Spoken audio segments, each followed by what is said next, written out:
Hey, what is up, headhunters, recruiters, and sexy search firm owners?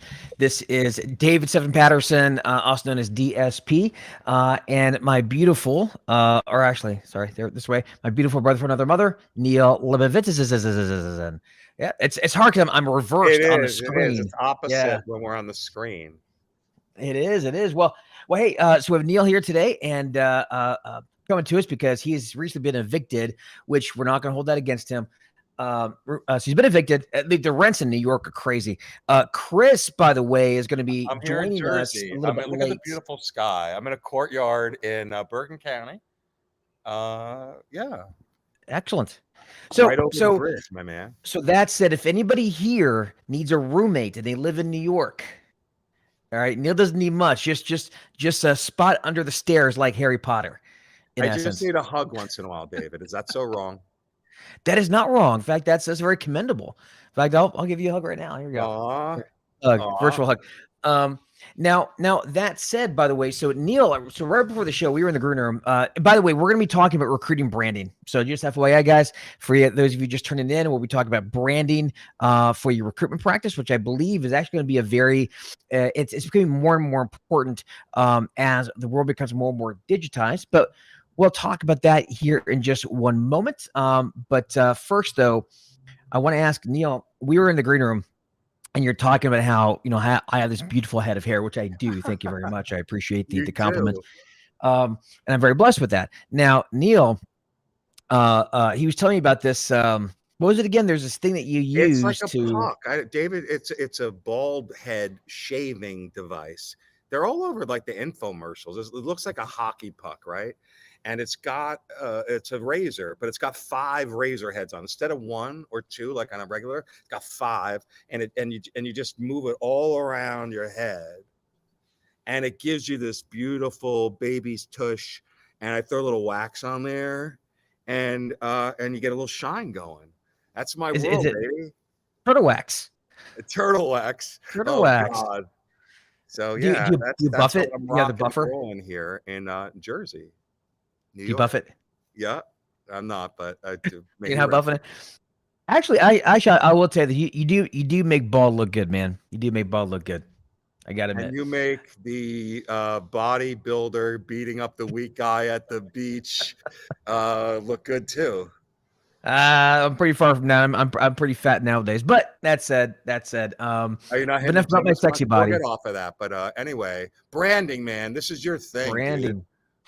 Yeah. It's all about branding. So, guys. By the way, before we get into Yeah, Chris Wessel. yeah, very getting into details. Chris Russell, by the way, our co-host, he's going to be joining us a little bit late today. He recently his car was repossessed. He's having to bus everywhere, and so he's at the mercy of these bus schedules.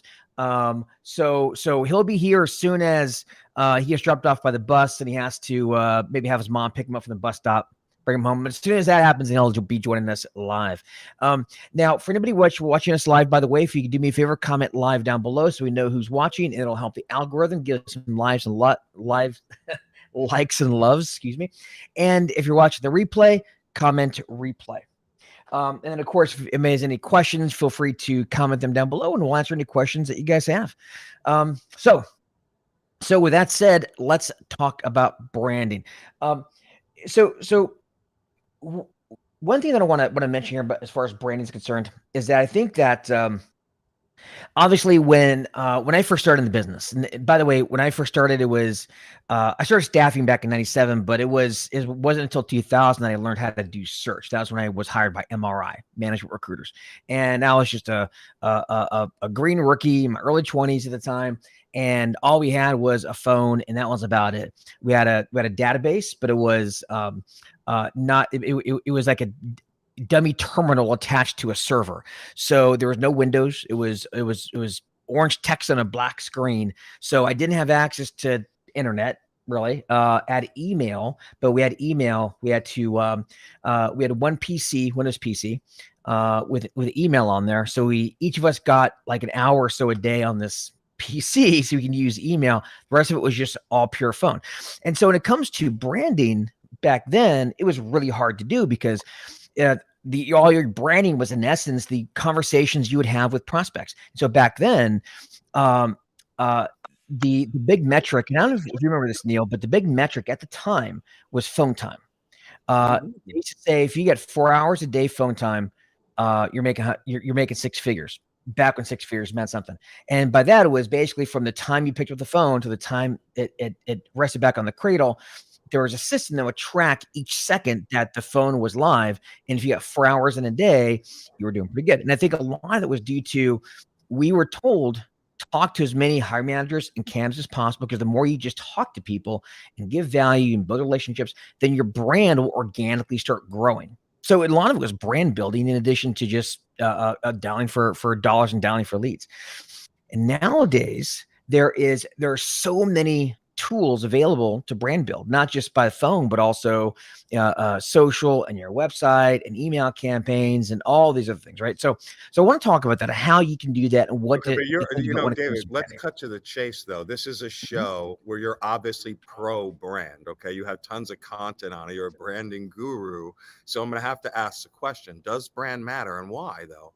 I mean, because, devil's advocate is I was always told you are the brand, right? You're the Mhm. brand and it's crowded with all these cliches. Why so you obviously feel branding matters. Why?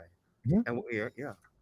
Yeah, well, actually, I can give you some real life examples. So, um, right now, if your hiring manager needs, or your client needs somebody, right?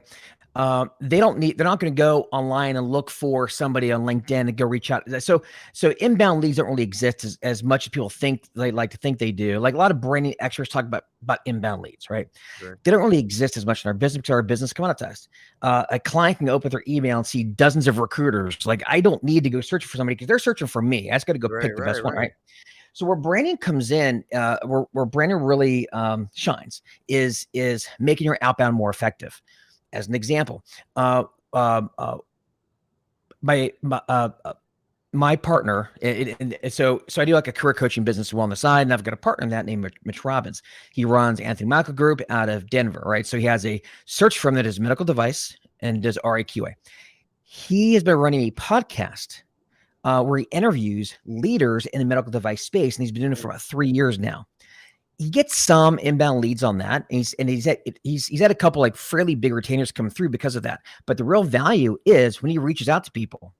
They're always saying, "Oh, you're the guy in the podcast. Oh yeah, I like your podcast. Oh yeah, this." They recognize him. His open rates are high. His reply rates are high. When he gets on the call with somebody, they're already pre-sold, or at least they're like eighty So yeah, so percent how do sold. you define branding? Like what is you use the word a lot. How would you Mhm. holistically? What is a brand? Branding is where, in essence, where someone recognizes your name, Okay. and sees value in what you do, and also sees what you do as being relevant to them. So, for example, I am not my brand is pretty much non-existent for people who, let's say, um, who sell cars. Because I'm not relevant to them at all. There's no brand there. So for a brand to be effective, you have to be relevant to the audience, and you have to be Okay. very well known. You have to be in their lives But what repeatedly, right? about branding that they don't know you? Like I look at you, Mhm. right? And I can think of brands as lots of different ways. But if someone doesn't know you and they're looking for a train, like I know if I send them to, hey, here's David's stuff. Like you're on my website, right? I put you on there as a Mhm. solution on our website because it's a Yeah. great looking website. I'm proud of it, right? So your brand, they don't know you. So Mhm. brand is also when they don't know you, right? Email outreach and all these other things. Your first time, it's all a brand, right? So it's not just knowing you, right? I'm just picking at what you're saying a little bit, right? Like I agree with Well, what you're saying. to a certain extent, I mean, branding is if they don't know you, they don't know you. But at the same time, like there's a reason why, for example, Corn Ferry run social media ads, because while they may they're a junior associate with them may only last like a year or 2 years. It doesn't matter. They're such a large behemoth, and they have this corporate brand they're trying to build, right? Same thing like Coca-Cola, Pepsi. They have these big name brands, and they can run through people internally all the time, but people know the brand. But if Neil, if you're a solo guy out there, you're in a small firm, um, you are the brand, right? At the end of the day, a brand could be the entire company, or the brand could be the one individual, usually a combination of the two. But obviously, if you're a solo recruiter, Yeah, independent, something like that, you don't have the big name company brand you totally. could fall back on, right? You've got to develop your own brand. You don't Listen, have the and benefit of having obviously like I'm the being a Corn little Ferry cute. brand behind you. totally, because they work hand in hand, right? So what you want to be known for is what people that don't know you when they first see you are going to get exposed to David, what you look like, what your content looks like, the feel of it, all that. Mm-hmm. And then it's 100%. like exactly what you're saying. And it's how do you get what you want to be known for, right? Like, what do you want to be known for? Like, David, like when they think of you, right? That's how I look at it. But you know it much more. It's like, what's the image? What's the feel? What's the vibe? So it's all that stuff, right? And then, and what do you want to be known for? Well, a lot of ways. Hey, by the way, looks And like how? Chris just came in, so we're gonna bring him in from the green room. He's been waiting there for a couple minutes. Howdy. Hey, what is up, Chris? Awesome. Glad you can make it. Yeah, I All right. just parked myself at my co-working space that's not too far from the meeting I just had. So I'm Well, we were just talking about branding. Actually, we were just getting into the value of branding and where. And I don't know if you missed this or not, but I was in essence saying the importance of branding isn't necessarily in terms of inbound leads. For all these people out there, trainers that repeat lines like inbound leads on demand, piping hot leads delivered to your doorstep every week or whatever. They don't exist. Like a hiring manager, if they need a recruiter, they need to go out and find them. Recruiters find them. They've got dozens of recruiters in their inbox. We lost Chris. Anyway, I was trying to explain to Chris what I've already mentioned. So we'll get right back into, well, hopefully Chris will come back here in a second, but in essence, right. So for the folks who are just joining, your brand, what it really comes down to more than anything else is going to be, do the people who you're reaching out to, do they know you? Do they recognize you? Do they trust you? And do they see you as having some value? Another example to the Mitch Robbins example I gave earlier is for myself. We run our own outbound campaign. There's Chris. So we run outbound campaigns for my business, right? To search firm owners and recruiters. And what I found is that we'll reach out to some folks who have been in my Facebook group for a few years. They've seen my content. They've read my stuff. They've been through my trainings. Yet they didn't get out their butts and reach out to me. I still have to reach out to them to spark some interest and get them into my sales process. Now, once they get into my sales process, I get the comment all the time. Oh, I've been meaning to work with you for years, and so even then, the inbound leads don't come as much as you would think. It's more about what does branding do for your outbound campaigns. So as another example, let's say you work for Korn Ferry, right? So you're going to be utilizing your company's name. If your name is Joe Blow with Korn Ferry and you leave a voicemail for somebody, versus if you're Joe Blow works for Joe Blow Enterprises, everything else being equal, the guy from Korn Ferry is going to get the call back versus the guy from Joe Blow Enterprises. If your name is Joe Blow, if you're out on the call and you're actually named Joe Blow, Joseph Blow, anything like that, don't make that part of your recruiting firm name like David just did. Don't be Joe Blow Enterprises. Bad move. That would be go by J Blow. Maybe it's a conversation. J Blow. Well, I had another twist I was thinking about as far as branding too. That goes beyond like I think when recruiters think branding, they're maybe a little too one-dimensional, where they think like, oh, I'm a IT recruiter, or I hire in this industry or this specialization, and like that's part of it. But like one of the things I've found is like I'll have some customers that will work with. They've seen some video I did, or they've seen a bunch of stuff I've been posting on LinkedIn over the years or whatever, and we're connected, but we've never really engaged. And I've had them say, well, I see some of the stuff you put out there. I agree with some of the things you say. You seem like somebody I could work with, right? So like you do have to kind of like vibe with your customers, and like I feel like the more authentically you are when you put it out there, there are business owners or whatever that will be like, he's not really my style, which is fine. Right. And then maybe we wouldn't work well together. And then there's other ones who are like, I feel like I could get along with you. I like what the stuff you say. I feel like you know what you're doing. I feel like we could work together. That's why I reached out. Yeah. So I think that like personal identity and customers feeling like they can click with you personally, or they feel like philosophically you're aligned, is very powerful. And so, David, you have lots of branding stuff, and I know what are the big pitfalls. Like, I mean, keep going. Like, what's the key to it, and where do people really mess up? I mean, I'll give you things that I've seen when recruiters come in, but what's your whole take? You're the real expert on it out of the three of us here, for sure. And I would say, the one thing I would say is make sure you understand what authentic means. Because like Chris, you talk about being authentic. So I think everybody on the interwebs always talks about being authentic. Authentic this, authentic this, authentic this. And in a lot of ways, having flaws or having like it's kind of like how everybody has a mental illness nowadays, because that gives you some social currency, right?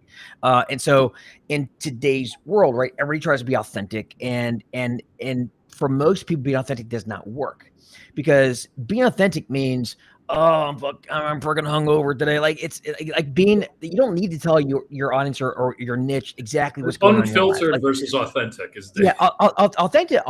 All that really means more than anything else is knowing what you stand for, or at least what you want to relate to the public, and what you stand for.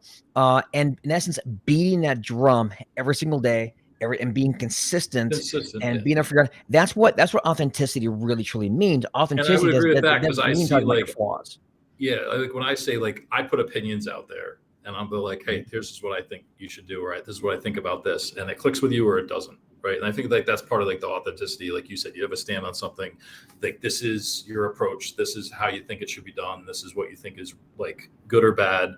And I think that people are afraid to do that sometimes because they think that, you know, it might alienate some people, but honestly, it draws customers that do want to work with you. Oh, it does. It does. In fact, there's there is a great book. If you want to be authentic, in terms of having like a brand, I think one thing that you should realize, there's a book called The One Sentence Persuasion Course by Blair Warren, and there is and in there is one sentence persuasion course. The one sentence is this, and I just pulled it up here. People will do anything for those who encourage their dreams, justify their failures, allay their fears, confirm their suspicions, and help them throw rocks to their enemies. So what does that mean, right? That means, all right, so encourage their dreams. That's the easy one, right? You too can lose that 50 pounds. You too can be or you too can almost eliminate all your mishires, or whatever it is, right? So you're encouraging their dreams. Everybody loves that, and it's very influential when someone does that. The second one is justify their failures, right? So you see this in infomercials all the time, right? It's not your fault you're 50 pounds overweight. It's the FDA. It's a big it's not ad. your It's fault this. you're buried in credit card debt, or it's not. Yeah. 100%. Exactly. So it's the justify their failures, allay their fears, right? So their fear. Don't worry, we've got you, right? Don't be afraid. We got it handled. Don't worry. You know, maybe using guarantees, whatever it is. That's align their fears. Confirm their suspicions, right? You were right. You know, when if you felt that, here's a great one for recruiters. If you think your recruiter represents the candidate, even though you're the one paying the bill, you know what? You're right. And here's why. Right? Confirming their suspicions. And help them throw rocks to their enemies, right? Everybody has an enemy, whether it be right versus left versus right, or maybe bad practices, right? So maybe, for example, I might talk about how contingency or contingency search is actually a bad deal for clients, right? That might be something I can throw rocks at that, right, in my content. So those 5 things for any audience, right? It's going to be encouraging their dreams, justifying their failures, align their fears, confirm their suspicions, and help them throw rocks to their enemy. Any good marketing campaign you'll see anywhere will have one or more of those components. Are you referring to their website, their logo, their LinkedIn profile, messaging in general, right? Like anything, what? Like their name of their company, everything? Any sort of marketing, whether it be a commercial, email, website, your conversation, it's just in general. Everything. So for example, like if I'm talking about, if I want to encourage dreams, right? A lot of what I do is encouraging dreams. I encourage you too can be the most dominant recruiter in your niche. You can do this. You can do this. That message is going to appear on my website and on my email campaigns and my conversations and just everywhere. I'm plashing that message out. And that's another thing about branding is branding isn't, where people think about just put your logo everywhere, although that's part of it. All branding really is if it's think about it like this. What do you want your prospects to know about you, whether it be your candidates or clients? Let's say clients. What do you want your future clients to know about you before you ever talk to them, right? Well, that maybe it's the quality of work that you do, your years of experience, your specialization, your special process, maybe the value you put out into the marketplace, whatever it is, all these different things about you that you solve or you help your client avoid, or what you do better than anybody else, what's really unique about you. You got to define what those are, right? And then figure out how am I going to get the message out to the marketplace. That's going to be, I'm going to be pushing out LinkedIn content. It means articles on my website, my email And you want campaign. to start even simpler. This just bothers me. It's just something that's on my mind. Like that branding at the simplest level. You know, it drives me nuts when I get someone that emails me from a Gmail account. Like, you're in a business, you're supposed to be a recruiter. You have this, and you're emailing me at Stevens, Jacobs at gmail.com. Are you kidding me? Like, you don't even have your have ducks the in a row. ability to package yourself. I'm done, right? So that's branding right there. I'm done there. You're telling me that you can't even set up I'm done. It matters to me. I look all the time at someone's Well, and Neil, on that same token, there are plenty of people that will probably maybe watching this, but definitely in some of these types of groups that, like, they're just getting started out recruiting or whatever, and they'll send out all sorts of email campaigns, whatever, but like they don't even mention on their LinkedIn that they're a recruiter. It still has like their other job. I know, absolutely. Or they don't like, have the forget about standing up a website, just put an entry on your freaking LinkedIn profile. Like, right. you wonder why no one's writing you back when you send out 10,000 emails. It's because when they look, they're like, dude, what is your deal? Sorry to No, it's a big one. And now let's say you send that email out, but they already know who you are. They know who you are. They got a lot of value from you. You've been in your world for a long time. Even if your LinkedIn profile sucks, they're still more likely to respond back to you positively, maybe book a call versus the rando one that they've never heard from before. So a lot of it is that, but also just the repeatedly being in someone's world for a long time. And think about this, right? When you look at, say, again, branding and knowing, okay, all the different messages that you want your market to know about you before they ever get on a call with you. So at the end of the day, that could be, you see a LinkedIn post here, email message here, a voicemail over here, another email message over here, a LinkedIn post over here, another your LinkedIn profile. And just over time, they build this archetype of who you are in their head through all this content. And so it's kind of a long game play, but what you'll find is that your open rates are going up, and your callbacks are going up, your appointments are going up, you start getting better searches. Same thing happened when I first started with MRI back in 2000, when all we had was the phone, and that's it. I was a nobody when I first started. Nobody knew who I was in the niche I was working at the time, which was recruiting insurance underwriters for property and casualty companies. That was my first niche in search before I got into SAP. But I made so many calls, and I talked to everybody I get ever get on the phone. I talked to them, try to build relationships. After about a year, I was getting a ton of callbacks because I built my brand through sweat equity, right? I was just talking to everybody, and I was building my brand that way, right? Because I didn't have access to things like LinkedIn and all the kind of jazz to build my brand at scale. I had to do it one person at a time. So whether you do it one person at a time or at scale, the same principles still apply, because when I was talking to people one at a time, I was still trying to deliver these certain messages that I was professional. I knew people in the market, I had a great network. I worked fast. I did searches of high quality, right? All the same things that we want to deliver to our marketplace now. It's just now we have access to more mediums to do that at scale, right? Well, and you, to Neil's other point before too, like, and what I was kind of harping on, it's hard to develop like a mature brand, I think, if you have missing the fundamentals, like if the basics aren't there. If someone looks at your LinkedIn profile and they don't really understand what you do, or that you're even a recruiter, like, these things have to be addressed. I think people gloss over those sometimes because they just want to get out there and start doing stuff. And like, another thing I think is part of your brand that you establish is just how you operate, right? So it's not even just like you'll get a reputation in your niche, whatever, in your business. Like, most of what I do is fairly regional. So a lot of the contacts I know around me, like, people get to know you. They know, is this somebody who, like, how do they communicate? How's their follow-up? How are they on the phone? Do they rush people through conversations, or are they good a listener? Like, you're building your brand with every phone call and every interaction and every post on LinkedIn and every fight you get into in Facebook and everything else. Like, it all feeds into, like, want to think high level brand, like, oh, use all the right colors and want everyone to know that I'm the best person recruiting for XYZ. But don't forget about the fundamentals that decide if someone even wants to work with you in the first place. Yeah, actually, everybody has a brand, whether or not they know you control it or everybody's not. got a yes. Yeah, everybody's got a brand. Yeah, it depends on whether you control it or not. And a lot of it comes as well as don't please everybody. That's one of the big things I think that and by the way, guys, real quick, for those who are listening to this thinking like, okay, but I want some like nuts and bolts, like what do I need to do? I'll tell you in a few minutes, but I do want to bring this up. It's important to be polarizing. So this is I love to use this example. I used to use this quite a bit way back in the day. There was this brewery company. Okay, so everybody knows Coke, right? So Coke and Pepsi. There was this brewery in Wisconsin that created Not Your Father's Root Beer.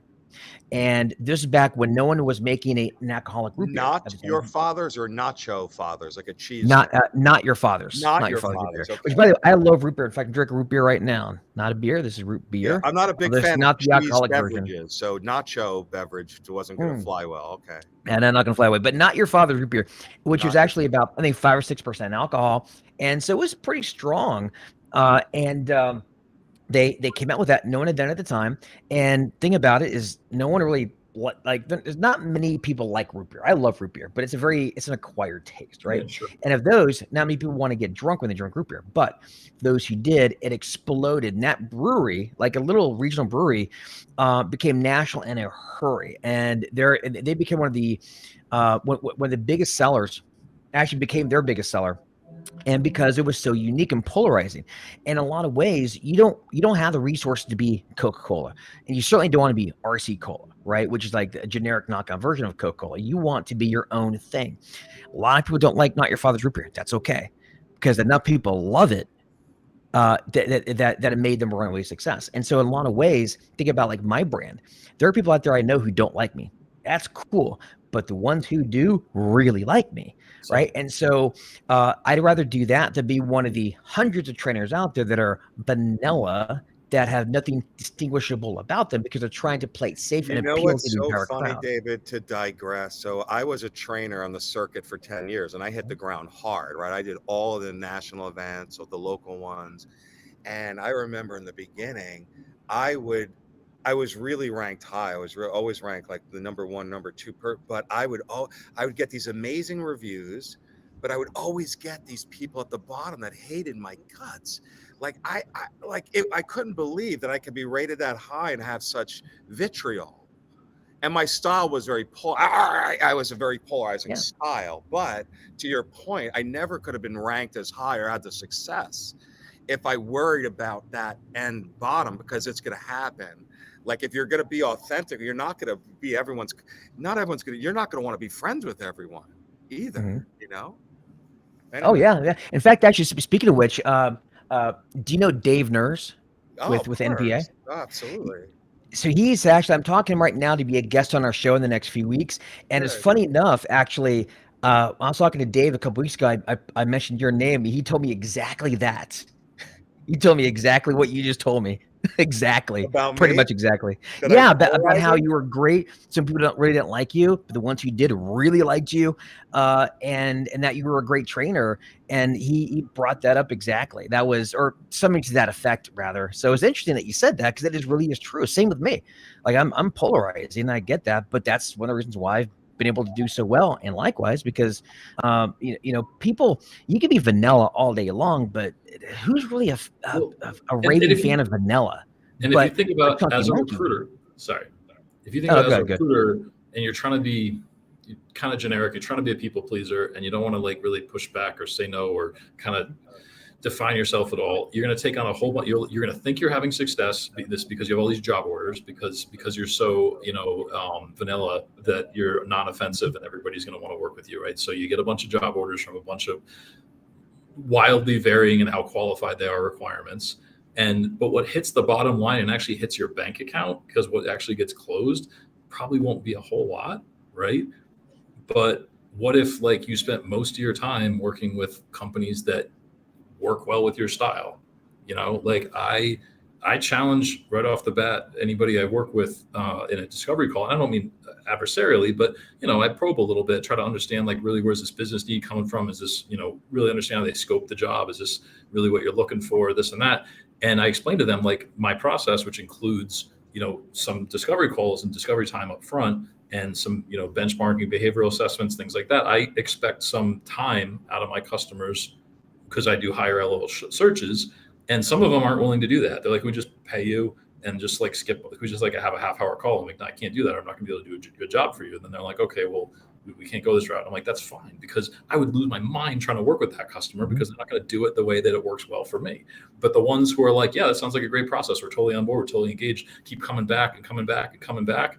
And that makes me so much more efficient because I'm working with people who want to work the way I want to work. And whether it's that peculiarity of like how I get started, or the type of customer you want to work with, or the size of customer you want to work with, or whatever, however you want to slice that demographic, if you can hone in on the types of business that are best for you, you're going to get more out of the hours you spend. And because listen, we're recruiters. We've all wasted tons of time on shit that didn't pan out. Oh yeah. Right? Well, here's something. So I love this example because this is a perfect example of a type of piece of content you can produce. So content isn't just letting people know about who you are. It's also training your audience you're training your audience to act in a certain way, to act better. So as an example, let's say, and I'm not saying you should do this, but let's say, for example, you wrote an article about your experiences working with clients who don't want to take the time on the front end, right? As almost like a cautionary tale, because their searches never seem to work out. I remember this is about 4 or 5 years ago. I had a fair amount of people who would book a call with me and go through the entire presentation and our demo, and then I would send out a proposal, and everything was fine, and then they ghost me, right? And you're always going to get that to a certain degree, but I was getting like a little higher than what I thought it should be, and it would piss me off because some of those people were in my Facebook group. They're still like in there, and they just literally ghosted me. And so I remember I created this piece of content, and I ran this ad to my group, all right, on Facebook, and I put up my content. I did an email blast on it, and in essence, I talked about how you got to be the client that you want to be. If you ghost on proposals, well, what's going to happen? Your clients will ghost on you. And I wrote a whole thing about it, and my ghosting percentage went down dramatically because I was teaching my audience to act in a certain way, and those who didn't want to act in that way, they didn't book a call with me, which is great, right? I'm more to being polarizing and separating out who I want to work with versus who I don't want to work with. Yeah, if you put out content like, here's what you should expect from your recruiter, that's training the audience, right? Like if you're basically, instead of saying, hey, I do this, I do that, I do this, and other companies don't do that, if you put out content where you're basically saying the same kind of thing, like, here's what, if you're engaging with a recruiter, here's what they should be doing. Here's what you should be watching out for. Here's the best practices for having a successful, engagement. And same thing entirely. Yes. 100%.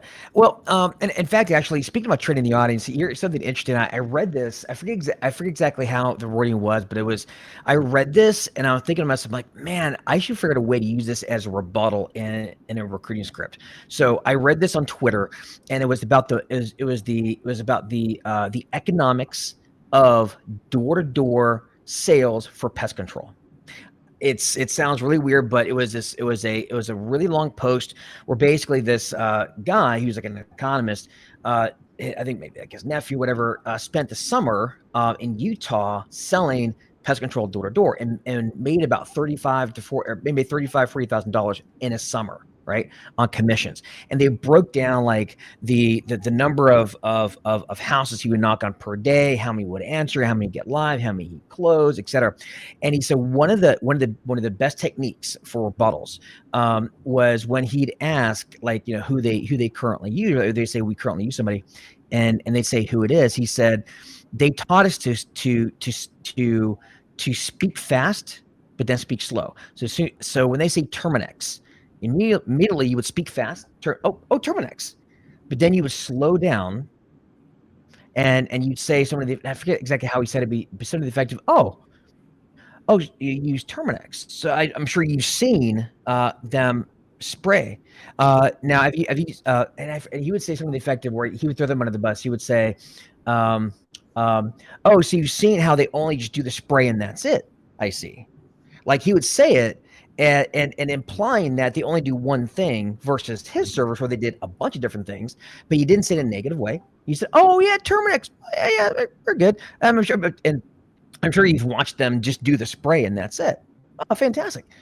And then he's kind of incepting or using inception, I guess you can say, but getting that thought in their It's heads like that anchoring only a does. little bit. Yeah. It is a lot like anchoring. But that's another example of like training, and it's not really branding necessarily, but I thought it was a really good example of kind of inserting those things in your prospect's head. Right, But David, the same thing so I applies know for they're all your overall itching. branding. Where do they start? What do they have? You got all these great things. What do we do as their hours are coming? What talk to us? What do they do? All right, take some setup. First off, find out what your brand to be. Don't worry about being authentic, right? We don't need to talk about your alcohol problem on the line. What you want to do is you want to find out what you stand for. So find out again what you stand for.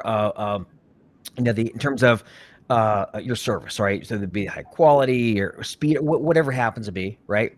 Make sure your LinkedIn is dialed in. As Chris said, make sure that it's clear that you're a recruiter. No one is looking for a VP of talent acquisition.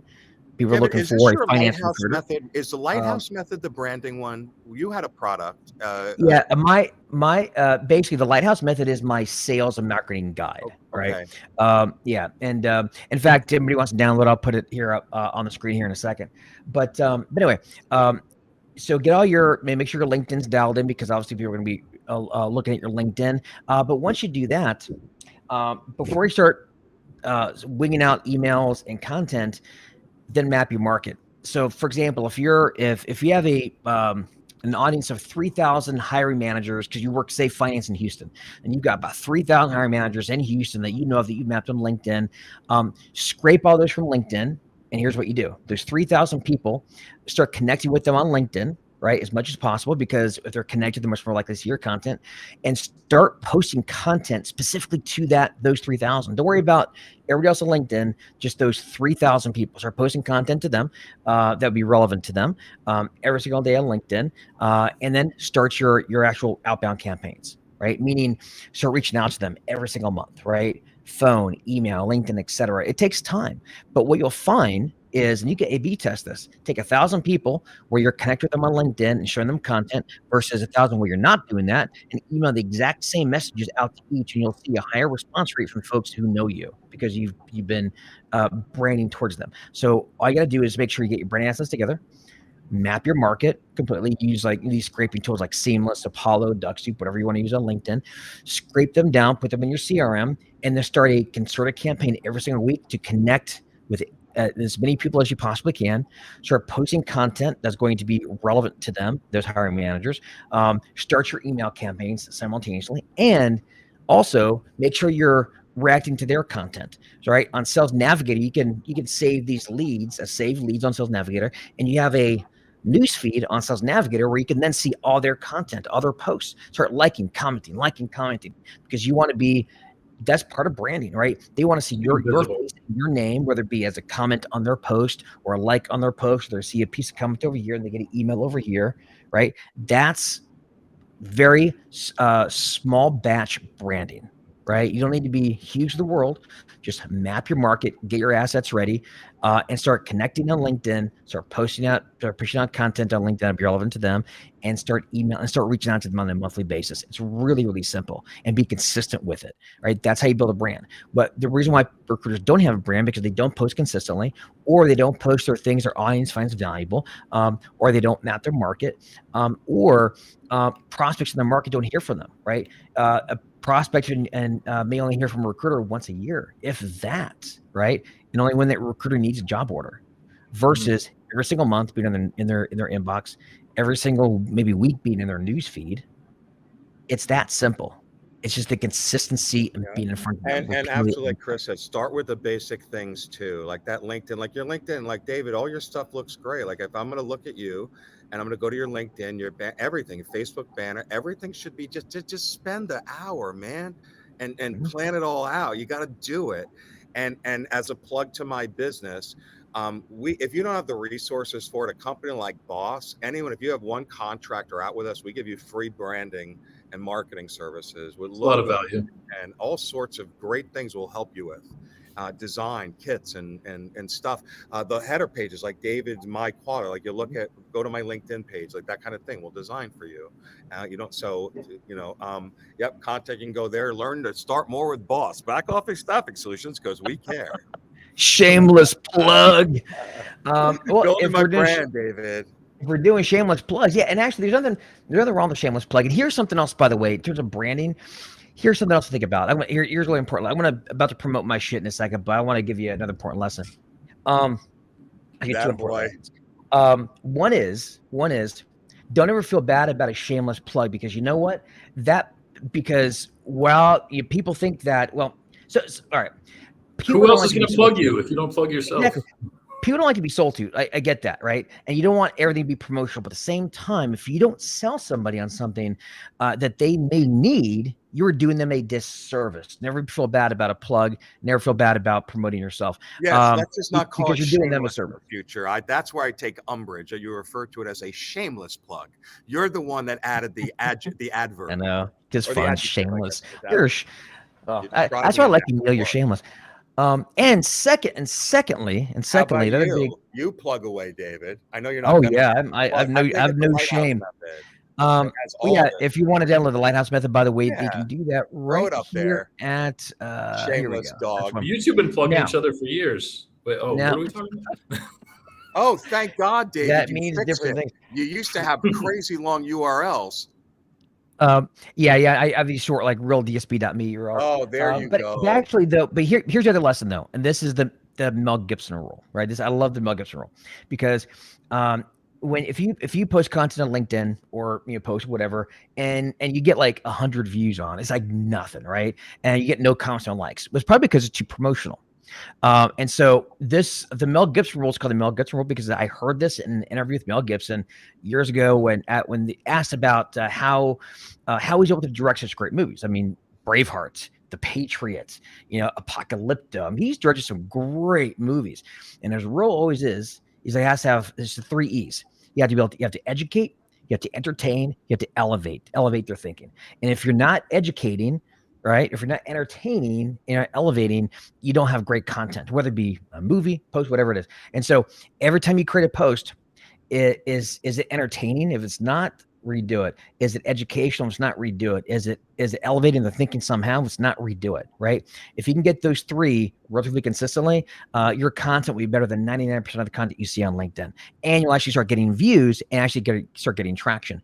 Because if you post something and maybe it gets 100 views or 100 impressions, it doesn't do you or anybody else any good. Yeah, except the Mel Gibson technique doesn't work for us Jews.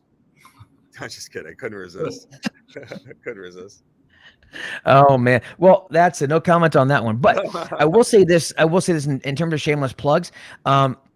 We have a brand new off Flakebook Facebook, an off Flakebook recruiter community that's opening today called the Headhunters Syndicate, right? It's actually opening to the public next week, but anybody that wants an early invitation today for our soft launch, comment below, and we'll get you an invitation. Oh, David, I want your soft launch. Only a hard launch for you, man. Thank you, brother. It says, speaking of which, by the way, I sent an email out yesterday to my list. It was a survey. Survey says 69% of recruiters swing both ways, and I'm running a really high open rate on that one right now. Yeah, I gotta imagine it's a good one. Hey, speaking about high open rate, I'm about to turn 60 in November. My name's Neil, obviously. So I've never used Neil and veal, like Neil Parmesan. Someone's like, that's going to be your line in Little Italy. Like, you want some Neil Parmesan? I never, what a brilliant, my whole life, no one's ever used Neil Parmesan. And then he's like, order it bone in. I mean, it keeps going. You get it with white. So, my whole life. Bone in's the only way to order Neil, right? About a month ago, I learned this. So all the time, funny thing is, Neil, is that you'll be surprised to find out that pickup lines don't work anymore. Unfortunately, they never did. I use pickup lines as a joke of pickup lines because they never work. So that was my angle as a joke. Yeah, use a joke. They never worked. Yeah. If you're self-deprecating, right? If Right. you use I that as a use joke, it as obviously a it joke, like, works. hey, excuse me, do you have a quarter? Because my dad told me to call him when I met the woman of my dreams. Oh, didn't know angels could fly so low. Are your legs tired because you've been running around my mind all night? Oh, I'm lost. All those lines, right? Exactly. Well, but and that is a good principle for cold calls, right? Because one of my favorite opening lines on a cold call, so they pick up, "Hey Bob, this is a cold call." Like I Yeah, say it right off the bat I know. I because love that. it's a Yeah. pattern interrupt. Just like using a pickup line in that manner, like in a joking way, it's a pattern interrupt. You're kind of, Yeah. and it's like when you're cold calling, say, "Hey, this is a cold call. If you want to hang up, let me know. Otherwise, saying that right off the bat indicates to them like where like I know I'm interrupting you. I know you don't want to get a cold call right now. I get it. Like you get that completely. I'm not oblivious, right? You're signaling that. Just like when you walk up and use a pickup line, but in a self-deprecating manner, you're displaying like I kind of get the deal and I'm a fun guy, right? Totally. You can laugh at me, you know what I Exactly. mean? And it works. Yeah. Yeah, it 100%. works. 100%, 100%. Yeah. All right. Well, I guess that's all we have on branding and whatnot. I don't know if Chris, if you have anything you want to throw in here at the very tail end. No, I commented most of my thoughts along the way, so I'm good. Chris, are you using that hair powder stuff? How do you get that? Like, what do you use for the max headroom? I'm dating myself, but that kind of like AI headroom. hair. I got to get a max headroom background when I'm back in my office. You know what that is, right? You know what that is, max headroom. Oh, no, I know what max headroom is. Yeah, you look like them. Thank you. I think you do. No, but like, how do you do that, man? There's a lot of product going down there. Not a lot. It's just a little bit of paste. Like if you saw the powder that's all over the internet, right? Yeah, that's it's not well. It's more like it's white, just kind of. I would kill to have either one of your heads. I just what I would do, I would just play with my hair and style. I would color it like. It's funny. I used to keep it like getting super weird short. At all. I used to keep it super short. We have to end this call. Sorry. I used to keep it really short, and then like right after my 40th birthday, going on almost 7 years ago, I had it occurred to me, I was like, wait, I can grow this. I should like do something with it. So then I started growing it longer because I'm like, I was like, it looked like I just had, because I'm blonde. So like when I kept it extremely short, it didn't look. I don't know that you're blonde and Aryan. You have to point that out to everyone. I don't know if you noticed, I'm blonde haired and gorgeous and blue eyed. Have you noticed? Yeah, well, it's hard to tell in this light, but we've noticed. Yeah. All right. So I want to end this before we get kicked off the air here, or fined by the FCC. Our viewer. Yeah. we can talk about hair next week. We can talk about products. All right. What are we talking about next week? Well, actually, next week. So next week we may, not sure, but we may have somebody on here who will be helping us explain how to evaluate your staffing business or your search firm. So potentially Neil's working on that one, and then potentially Dave Ners from NPA should be here probably a week or two after that if you confirm with him. So we have our next couple guests. I believe I get credit for that intro to you. I don't know if you remember. I introed you to him a while back. So I don't know if maybe that's right. I think you did. I think we introduced a couple of them because actually I get introduced again from one of my Australian contacts. It's weird how small this world is, Just give me credit. Right. I don't care. I'll give you credit. All right, I'll give you credit. All right, guys. Well, that said, folks, thank you, everybody. I really appreciate it. By the way, if anybody wants an invitation, early invitation for the Headhunters Syndicate, comment down below. Otherwise, if you see it in one of our Facebook groups, comment there as well. We'll get you an invitation today. All right. With that said, folks, see you next week. Bye, everybody. One of those invites. See you next week.